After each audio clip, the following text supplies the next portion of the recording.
Calculator. કોમ્પ્યુટરમાં calculator એ સૌથી important programme છે. આ પ્રોગ્રામ દ્વારા કોઈપણ પ્રકારના કેલ્ક્યુલેશન કરવા હોય તો કરી શકાય છે. આ પ્રોગ્રામને સ્ટાર્ટ કરવા માટે સૌપ્રથમ સ્ટાર્ટ ઉપર ક્લિક કર્યા બાદ પ્રોગ્રામમાં જઈને તેમાં આવેલ એસેસરી ઓપ્શનમાંથી ડ્રોપડાઉન એરો ઉપર ક્લિક કરવાથી તમામ લિસ્ટ ઓપન થાય છે.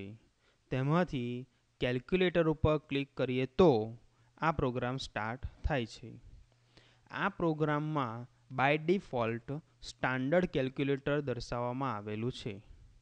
જો સાયન્ટિફિક કેલ્ક્યુલેટર જોઈતું હોય તો વ્યૂ મેનુમાંથી સાયન્ટિફિક સિલેક્ટ કરવામાં આવે છે, જેથી સાયન્ટિફિક કેલ્ક્યુલેટર જોવા મળે છે. અને વ્યૂ મેનુમાંથી જો સ્ટાન્ડર્ડ સિલેક્ટ કરવામાં આવે તો એ નોર્મલ કેલ્ક્યુલેટર જોવા મળે છે. આ કેલ્ક્યુલેટરમાં કોઈપણ કામ કર્યા બાદ તેનો આન્સરને, તેના રિઝલ્ટને કોપી કરીને બીજા કોઈપણ પ્રોગ્રામમાં લઈ જઈ શકાય છે. દાખલા તરીકે 10 + 10 1 0 + 1 0 = તો આન્સર આવે છે 20. આ આન્સરને કોપી કરવા માટે એડિટ મેનુમાંથી કોપી સિલેક્ટ કરવામાં આવે છે, અથવા તો કીબોર્ડ ઉપરથી Ctrl+C પ્રેસ કરવાથી કોપી કરી શકાય છે.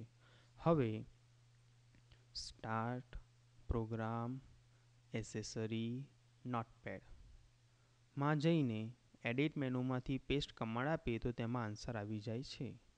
એટલે કે આ રીતે કોઈપણ પ્રોગ્રામમાં આનો આન્સર સેવ કરી શકાય છે.